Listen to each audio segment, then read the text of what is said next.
మెంతి పిండి, పైన వేయడానికి ఎల్లిపాయలు. ఫస్ట్ ఇప్పుడు ఆయిల్ సగం గిన్నె తీసుకున్నాను, ఇందులో సగం గిన్నె ఆయిల్ తీసుకున్నాను. ఇప్పుడు ఉప్పు, సగం గిన్నె కారం వేసాము, సగానికి కొంచెం తక్కువ ఉప్పు వేస్తున్నాము. ఇవన్నీ సగం గిన్నె ఆయిల్లో వేస్తున్నాము. ఇప్పుడు అల్లము వెల్లుల్లి పేస్ట్,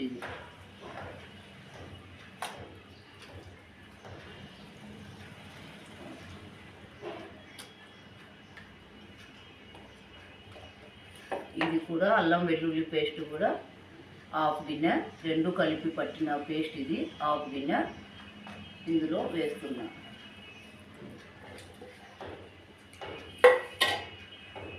ఇప్పుడు ఒలిచిపెట్టుకున్న కొన్ని ఎల్లిగడ్డలు కూడా ఇందులో వేస్తున్నా. ఇప్పుడు మెంతి పిండి, 2 స్పూన్ల మెంతి పిండి ఇందులోనే వేస్తున్నా.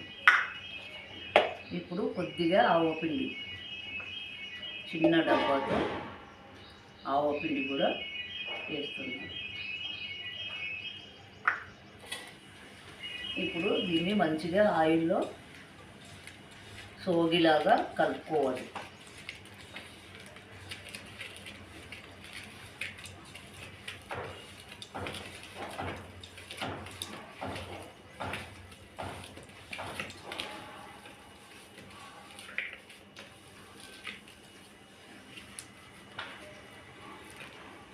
ఇప్పుడు అల్లం వెల్లుల్లి పేస్టు, సగం గిన్నె కారము, సగం గిన్నె అల్లం వెల్లుల్లి పేస్టు, సగానికి కొంచెం తక్కువ ఉప్పు, ఆవపిండి కొద్దిగా, మెంతి పిండి కొద్దిగా, కొన్ని ఎల్లిపాయలు ఒలిచినవి వేసి ఆయిల్లో ఇలా కలిపి ఉంచుకున్నా.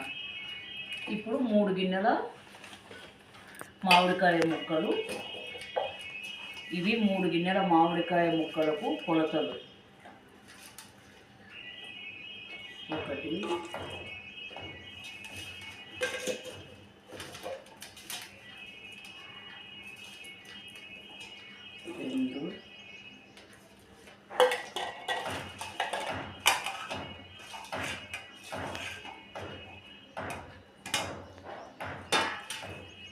3 గిన్నెల మామిడికాయ ముక్కలకు హాఫ్ గిన్నె కారము, కొంచెం తక్కువ ఉప్పు, హాఫ్ గిన్నె అల్లం వెల్లుల్లి పేస్టు, కొద్దిగా ఆవపిండి, మెంతి పిండి, తెల్లవాయలు అన్నీ ఆయిల్లో సగం గిన్నె ఆయిల్ అన్నీ వేసి కలిపిన తర్వాత ఈ ముక్కలు ఇందులో వేసి మంచిగా కలుపుకోవాలి. ఇది తెలంగాణ స్పెషల్ అల్లము వెల్లుల్లిపాయ పచ్చడి, తెలంగాణ స్పెషల్ ఇది.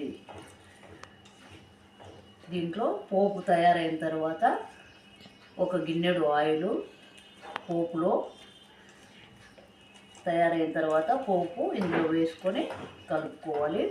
ప్రస్తుతానికి ఈరోజు ఈ ఆయిల్తో ఇలాగే ఉంచుతున్నా. 3వ రోజు పోపు 1 గిన్నె ఆయిల్ వేసి పోపు వేసుకుంటాను. ఇది తెలంగాణ స్పెషల్ అల్లము వెల్లుల్లి మామిడికాయ.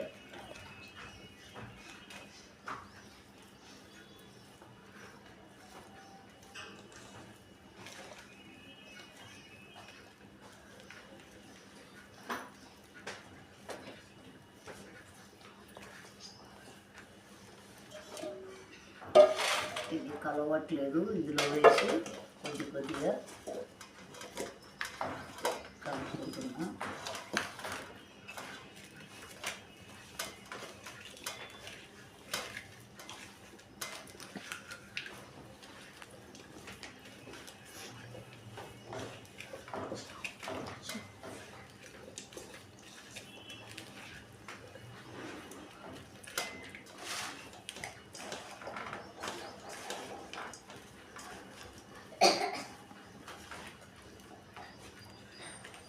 తెలంగాణ అల్లం వెల్లుల్లి పచ్చడి రెడీ అయినది. 3వ రోజు 1 గిన్నెడు ఆయిల్ వేసి పోపు వేసి మీకు మళ్ళీ చూపిస్తాను. ఆయిల్ 3వ రోజుకు పైకి తేలుతుంది. అవసరమైనంత ఆయిల్ వేసి పోపు వేసుకుంటే సరిపోతుంది.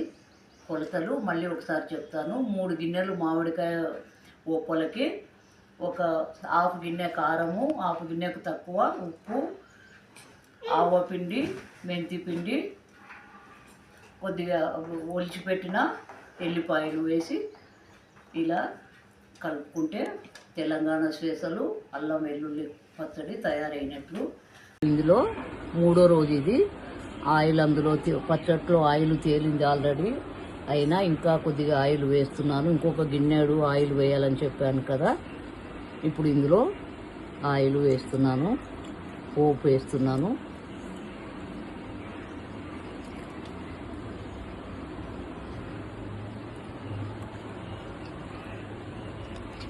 అల్లం పచ్చడిలో కూడా కొద్దిగా ఆయిల్ వేసాను.